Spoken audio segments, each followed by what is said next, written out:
I tell people as they come in the store all the time, you're your own expert. There are no mistakes. And I think a lot of people come into sex stores looking for permission to live instead of, I can do this. This is, they're like, well, they said I can't do that. I'm like, look, you could do what you want. That's like saying you can't use a spoon to cut a steak.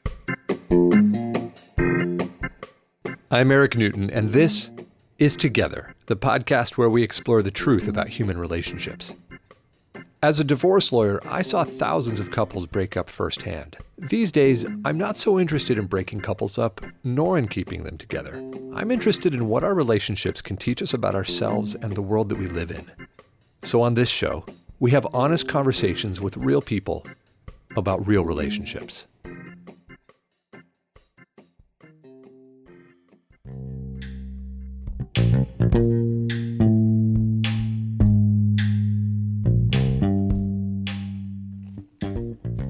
Wow, it has been a doozy of a couple of weeks, my friends. But I can't think of a better way than today's interview to kick things off again. I like to think that Chris, my buddy that I spoke about in last week's essay, would have absolutely loved this interview and would have wanted to sit in the room with us. In fact, I know he would have, because Chris just couldn't tolerate bullshit. And there is absolutely nothing fake about our guest today, Nenna Joiner. Now, Nenna is an African American lesbian, porn producer, and sex shop owner in downtown Oakland. Nenna grew up in Vegas, but she took the corporate route to California, working for Clorox in Oakland for many years. And while she was there, she saw a need in Oakland for good sex shops that didn't fit the standard model. And so she launched her shop, Feel More, and it's a huge success.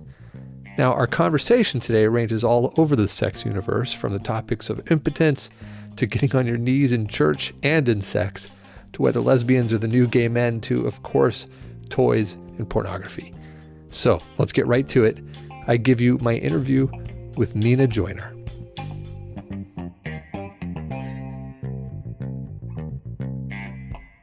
Welcome to the show, Nenna. Thanks for being here. Much appreciated. Yeah, it's a pleasure to have you. Thank you. I was so excited when you reached out because I looked up your profile and you have an amazing history. You've been doing some really unusual stuff in Oakland.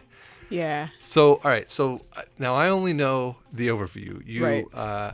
You've got a sex shop, and it's in Oakland. Right. And does your own sexual life play into that at all? I think you're in the sex world. Yeah. And I think one of the things is we're always coming from our loins or our own sexual experience. I think I do come from my sexual experience in a bit that, I've had trauma in my background.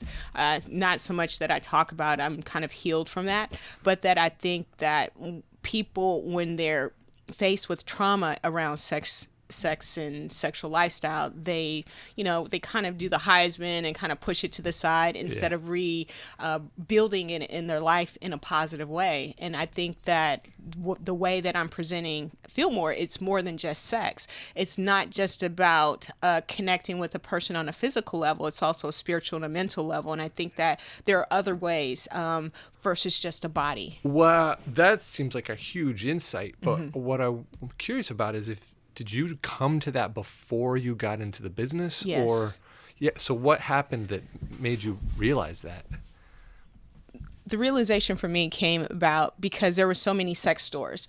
I think we tell community people our standards of we want to bring sex into communities and pleasure women's health. Like we want to be this best place for women's health, and it's always about women. Well, for Feel More, it's about people, because the same trauma that falls a woman can fall a man, or the same pleasure, and so on and so forth. And I think if we kind of start to, for me, it was about making a cool place that we can evolve in.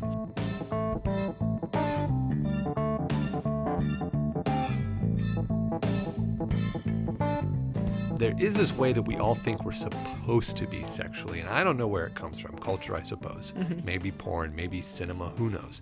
But it's this all of us have an idea of what we're supposed to be. And then I think most of us hit a wall at some point in our lives where we can't do it for whatever reason. For men, it's usually impotence. The first time you can't get it up, It's hard. I get that one a lot. Oh my God. I'm like, dude, slow down. Because I remember when it happened to me, I was like, must have been my early 30s. I don't know. And I knew logically, that I was being an idiot, that it's not a big deal. Of course, I'm a human being. Sometimes the penis is not going to work. Right. But I could not get it through my emotional self that I was still a man. Right. And that was what was screaming in my head. Oh my God, you're not a man. Right. And it was exactly like you said. Then you psych yourself out. Yeah. And you don't know You're if out it's the your game. body or your mind. You're out the game. You got 8 inches of bench. You're a bench player. It's not 8 inches when you're on the bench. Let me tell you that. So yeah, I remember that happening, and it took some time to fight through that, but I didn't have anybody to speak to. Yeah. I would have loved to have been able to speak to you. Yeah. But anyway, I think it's very healthy, actually, to hit that wall, because you come up against the limitations of your biology and your luck. Yeah, it's not trouble, it's training. It's training. It's not trouble, it's training. Yeah. Yeah. Okay, so that was a long way of asking. What is this other way of connecting that you want people to understand? You can use technology. I know, it's opposed to technology, but I think our world is shrinking, where the United States was so big and so vast, so far, dating someone from California to New York back in the day, say 10 years ago, was like, oh my God, this is not going to work. Now it's a question of what technology can we use to really get it to work? For example, yes, you have your phone. Yes, you have FaceTime. You have all of these things. But you also have sex toys that actually meet you in the internet and give you the pleasure of your partner's touch to a degree, or your partner's control to a degree. Are these like the remote control insertions and those kind of things? Yeah, so I would, this person can be in Paris, you can be in San Francisco, and the touch on their screen actually mimics within the product where you are. I mean, technology is changing the way we actually screw. Yeah. That is so cool. I can't believe you're acting like you're so brand new. This is now you're sounding vanilla. Well, I'm feeling a little bit right now because that's such a no-brainer. Of course, because the problem with toys is a lot of times it limits the ability to also have organic sex. Right. And what I love about that is you can do both. Right. I mean, that's just genius. Yeah, I think toys play an integral part in just society in general. Like, San Francisco, the Asian Art Museum, they actually had an exhibit, and it was from one of the dynasties, and they had old porcelain, and I know they're going to kill me about this one, but all dildos that were just fashion. Like, one of my trips I'm taking is to Pompeii to look at some of the things. So sex toys, although they have, right now they're trending in mechanics and in components, but they were always based on nature. They were materials, they were rocks, they were wood, they were all of these things that people could fashion, and so it's really nice to see them evolve with human understanding. Yeah, and taking advantage of the materials we have now. Exactly. Wow. Okay, so we talked about the most frequent issue that happens for men, right? Mm-hmm. Not being able to get it up and then having this. What's the is there an analog for women? Is there something similar that women always run into? What is that? Absolutely. I would say the two things that I see right now that women are running into would be that they're not giving off enough vaginal secretion to help. So their body is changing. That could be medical. That could just be natural. Your body's natural function. So lubricant is really big for us right now. And the other thing would be vaginal tightness, where the vagina is actually tightening, or it doesn't stretch enough with the partner. So the person actually has to use a dilator to help keep them open, to train their body. So when they meet a partner, there's not a painful sex that's happening. Over time, if you're not using it, just like anything, you don't use your muscles, you don't use it, you lose it. So you want to, not just find a partner, but the utility of having a dildo or having a vibrator that can help you stay open, if you will, it has an advantage for partner sex in the future. And I would imagine having patience with yourself Absolutely. when you're reintroducing sex to your life. Right. Because if it will stretch back out is the point. Right. But it takes some time, and you're going to have to be gentle. And you have to find different ways to have sex. But I think we're always wanting to feel that warmth, that connection inside. Yeah. And it's interesting for women. We get a lot of older women coming in. Doctors are recommending people, nurses are recommending people that come in to feel more. So that's a positive.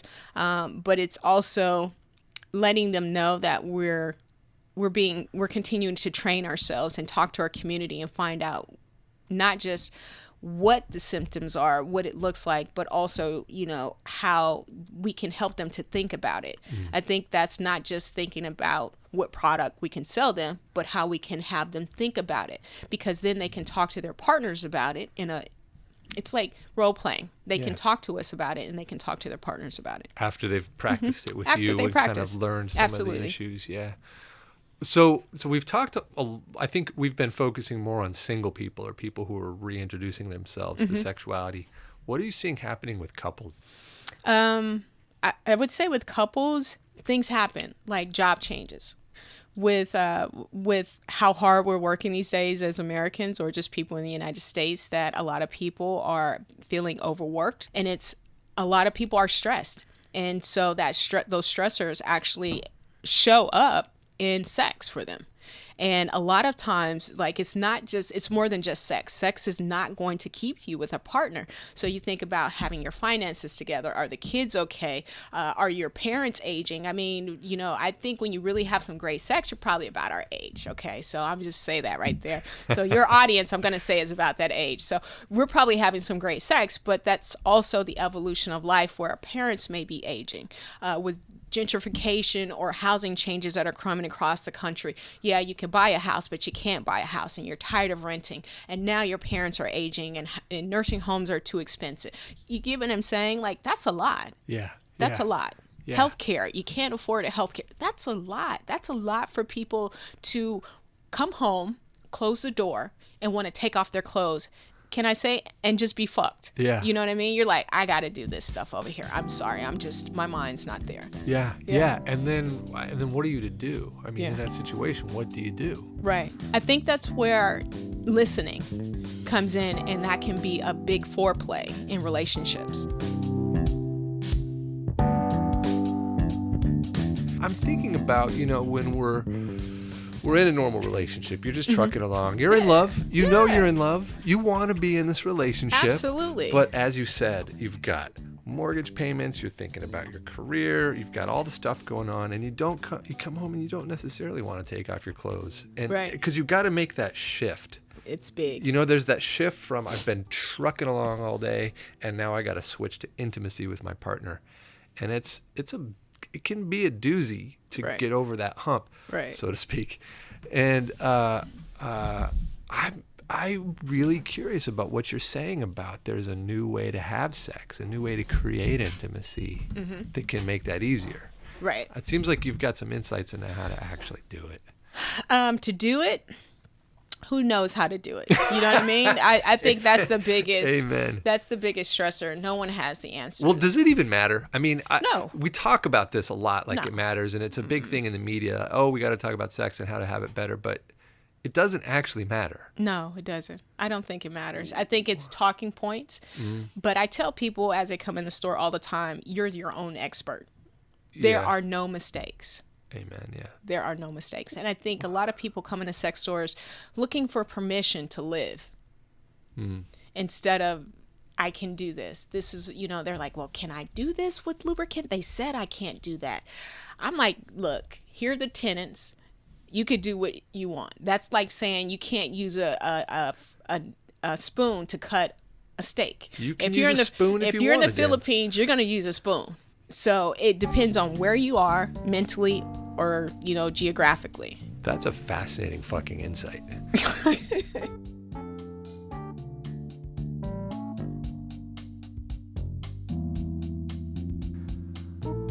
All right, time to take a quick break so that I can tell you that today's episode is sponsored by Zola.com. Thank you, Zola. Now, if you don't know, Zola is the wedding company that will do anything for love. They're reinventing the wedding planning and registry experience to make the happiest moments in couples' lives even happier. Okay, now that's their tagline, but I got to tell you, They actually have a really good website. I go to a ton of weddings, more than most people. I don't think it's because of this podcast. It's just one of these facts of life. I've been to over 20 weddings in the last 2 years, not to mention the ones that I've officiated. And I have to say that when a couple sends us to a Zola website, it's always the easiest one to use. They have a whole suite of wedding planning tools. The registry interacts automatically with the website that they built for you. You can put in photos and FAQ. You can give people directions. So anyway, I highly recommend them. Zola.com/together. If you go there, you get a special $50 credit towards your registry. That's ZOLA.com/together. So if you need a free wedding registry website, please go there to Zola.com/together. That's ZOLA.com/together. Now, back to the interview.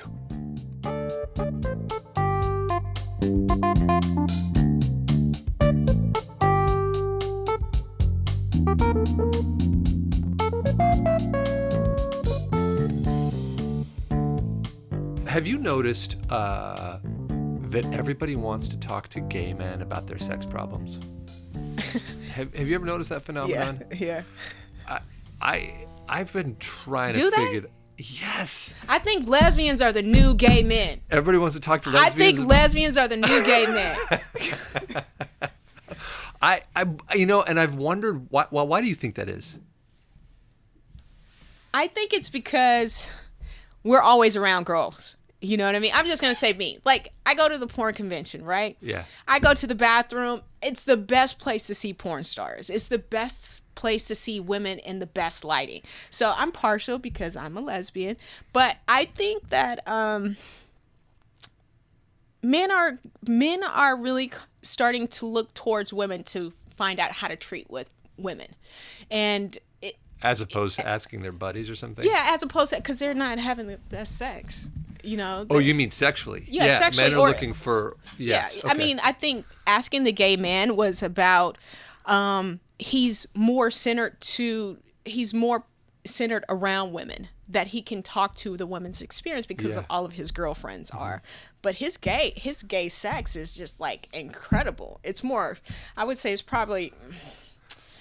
Yeah, everybody knows gay sex is better than straight. It's just better. You think so? I think almost always. Yes, because this is what I think is the trick. Got to interview the interviewer here. I think the thing is, it's breaking through taboo. Okay. I think that we all want something, and we deep down know what it is, but we're ashamed of it. Oh, yeah. And we're scared of it. Oh, yeah. And then you meet somebody who has broken through their taboo. Oh, God. And if they're, in our culture, if you're a gay person, whether it's a gay man or a lesbian woman, or a transgender person, or anybody who's outside of the vanilla norm, right, you have declared to society, I know my kink and I embrace it. Right. And I don't care what you think. And there's power in that. And we all want that. I think if you come to Oakland, it's in San Francisco, you're going to call it kink. Yeah. But if you're in Oakland, you're going to say, look, this is just who I am. That's a better way to put it, frankly. Because if you think of it as in a kink, you're like, oh, that's your sexual, instead of being your natural, who you are inside, outside, versus just under the sheets. You know what I'm saying? Like, I think that if we start talking about, there's a difference, even though they're saying, oh, he's a gay man, but he's still capable of being a man. You know what I mean? Being compassionate, being available in areas that all men, air quotes for you guys out there, that should be. Yeah. And so I just think that lesbians are the new gay men. Mark my words on that. I think especially it's happening in television, and that's where you're seeing a twist. You're also seeing, if you watch television, you're also seeing a lot more autistic characters play, and them also having compassion and love situations that they talk about, which we've never really talked about in books. Like, there's a book that I carry, and a grandfather came in and he saw it. He says, thank you for carrying this book. It was how to talk to your child with Down syndrome about sex. We're not talking to people who have disabilities. So in television, I think it helps to shift what we're reading, what we're writing. But I think with television, with like Netflix and shows like with audiences like that, or forums like that, you're seeing more lesbians who are showing themselves in film. And that would be like, what's the film where the woman, I took a photo with her at the Essence Women in Hollywood event, but she just won first Black woman to win a comedy nod for Emmy. Master of None. Oh, right. Yeah, yes. she's on Masters of None. And so what I'm saying is your sidekick now is becoming the lesbian because it's being written in Hollywood. So it's going to help that perception. But we're all capable. And you're saying it's advanced too. It's advanced forward from where it was because it's not about kink. It's about identity. Yes. It's about being It's about being full expression of who you actually are. Exactly. That is definitely the next level in conceiving of it because it is an artificial distinction to categorize ourselves by who we want to have sex with. Right. Which is a pretty arbitrary small element of our lives to define our entire identity by. And so you're saying lesbian women is not about being kinky or queer or whatever. It's just about being a person. But what I'm saying is if you back that up to this question of, or if you back that up to people who know that there's something about their identity that's not being expressed and they don't know how to express it. They don't even know where to begin. And then they see a completely out and proud lesbian woman or gay man or anybody who's out and proud at whatever they are. Right. I think it gives them access to that in a way.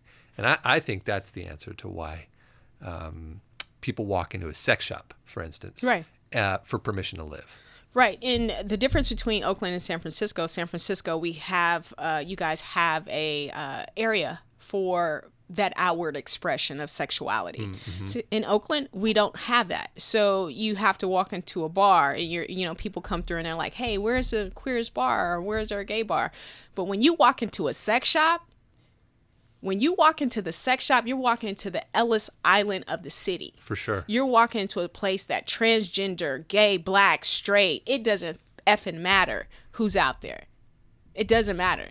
Yeah. You're walking in there and you're feeling proud. Of course, some people do it because of a financial gain, but the true reason that we exist is to embrace diversity of all cultures, all levels. And sometimes that's on a sexual, but for us at Fillmore, it's to really understand them at a cultural level, because I think when you start to put the cultural component in there and not just, it's just like you want immigrants to come to your country, but you want them to leave everything of their country in their country and come here to be Americans. That's not, that's different. That's ludicrous. So when you're coming into the sex shop, I'm not going to tell you to leave your identity about who you are, why you believe what you believe on the outside. I'm going to connect with that as well. Coming from Las Vegas, you lived in a neighborhood. We lived in a neighborhood where, here we say queer, there we would say punk. That he's a punk, the gay guy is a punk. They're coming from prison culture. I was in a prison community. So the gay guy was a punk, but he was still cool. Oh, he's a punk. No one's messing with him. He's gay in our community. Nobody's messing with this guy. So the examples of what I had were women who were going to prison, coming back and being manly or studly or butch. Those were my only examples, and women who were femme or whatever were still married, but then behind the covers doing that. So when I got to the Bay Area, I lived with my aunt and uncle, and Robin Ortiz Young, she did a lot of diversity and sex education training.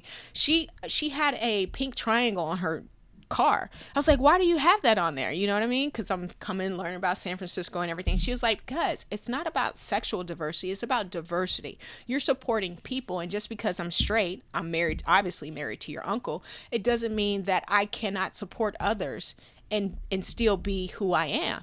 And that for me was a conversation since passed about 16 years, but stays with me, because you don't have to be someone to know what they're going through. No one has to be a black person to really empathize with what they're going through in today's society. You know what I mean? Like, I don't have to be white, or I don't have to be rich. I don't have to be a child. Let's take children, for example. We empathize with children all the time, yet we can't empathize with culture, immigrants, and other races that are experiencing hardship in this country. You're powerful. You, one person can change the world. We can all do it. we can all be good at what we do and still support one another and get the message out. Yeah. Yeah. I love how that's not just about sex. It's not. It's more than just sex. Yeah. Is that, I mean, do you think of yourself as having a mission? I do feel that I'm going on a mission for God. I think being an optimistic person, I'm very optimistic, but being an optimistic person, going to church like I do, inspires other queer people in my community to say, wow, you shoot porn and you go to church. Mm-hmm. You know, that you can be different and normal at the same time. What's the crossover there, by the way? Because, you know, people really do have a sense that porn is immoral. And there's starting to be some conversations about ethical porn. Mm-hmm. But people really don't know how to filter for it or even what it means. But you are very proud of the porn you shoot, and you're going to church, which means you have an ethical guidance, a moral guidance. Right.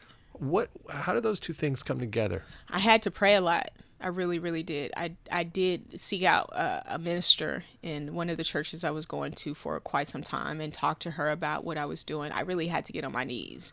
You know, and I know there's no, if you can get on your knees in religion and sex, you're par for the course. You know what I mean? They're the same.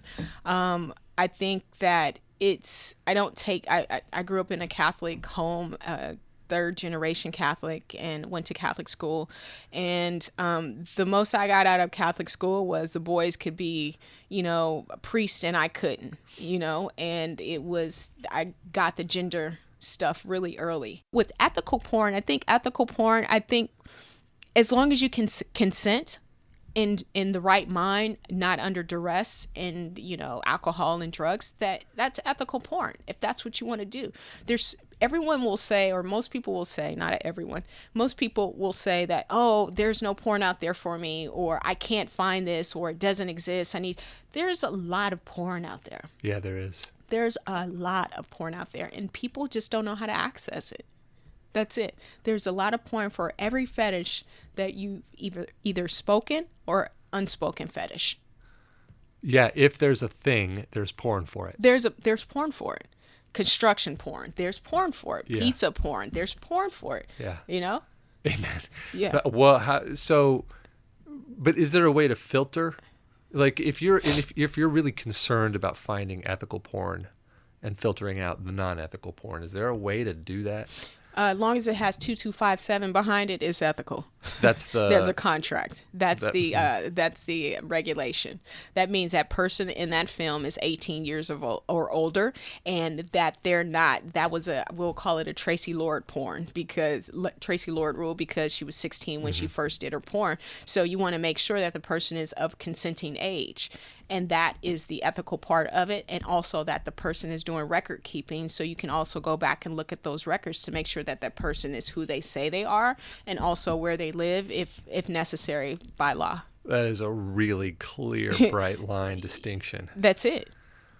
You know, I can imagine, though, somebody listening and wanting to push back on that and saying, you're a lawyer, so go ahead.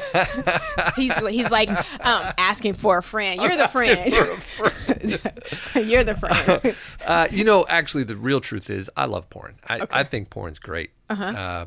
I'm a consumer of it. My fiance knows that. Uh-huh. I don't have any qualms about it, and I think people should consume it because I think it's a really brilliant piece of access to our unexpressed sexual desires. Right. And I think we're better humans when those desires get expressed. Uh-huh. But I hear a lot of people saying, yes, but porn enforces or strengthens these ideas about how sex should be that are artificial, or it causes people to fall into certain false expectations. Yes, it's exactly. Like, I can't do that behind the back thing, huh? Yeah, that, or all women should play a particular kind of role in sex. You know, there has to be a cum shot on her face or it's not really good sex kind of thing. I don't know about that. I don't know if people really do go there or if that's just media generated mythology, but it does need to be answered, because if you talk about porn to just your average person on the street, they're going to say, I kind of want to look at it, but I feel like it's unethical because it enforces these gender norms. I think a lot of people, in addition, I don't think gender norms come into play a lot. I think people are saying right or wrong, that they want to only look at the body of their partner. And I think some of it is cultural. I think it's their belief system and what they've been taught. So, I can't really speak to that. I think sometimes, definitely the media, knowing the media as I do, I think they do trump up things a lot and make us have these fears without really knowing. And it's just more on the tone of really just asking questions, and they sound like they're making statements versus asking questions. Mm-hmm. Yeah. But, that's right. They really do. Yeah. So you're like, oh my God, the news said this. No, but they were really asking questions. Yeah. But people, for the untrained person in media, they're making statements. And they're putting names in there to make it sound as though it's factual. Sex is not factual. Yeah. It's not, you know. This is shifting too. God, I almost skipped over what you just said. That's genius. Sex is not factual. No. What is it? It's your own interpretation in that own moment. You have to come up and be creative. So think about it. In the sex world, we sell sex products. None of that shit has directions on it. It says how many batteries go in there. Here's a charger. Do what you will. That's the number 3 is do what you will. Whatever you want to do. And people are like, well, how do I use this? I'm like, dude, however. I said, if you want to put it on you, if you want to buy it, that's all I'm concerned about. Yeah. And if you put it on your ear and you get off, that's cool too. Yeah. And they're like, huh? And I'm like, you have to. You can't buy creativity. You have to develop that. You have to train for it. You have to want to fail. Sex is like life. You have to be able to fail at it to get better at it. You know what I'm saying? Hell yes, I know what you're the more saying. you fail, it's like, oh, that didn't work. Let's go again. All right. You know, I got up to 5 minutes. Now we could go 10. I think I'm going to go for 10. Whatever it is. You it's just like, got to play. It's a playground, and we are not very forgiving. Well, this has been an awesome conversation. Is there anything I should have asked you that I didn't? No. We got everything? I think you did well. Thank you. Yeah. For a cisgendered vanilla white dude, I did okay. You did all right. You all right. You're pretty cool. You're pretty cool.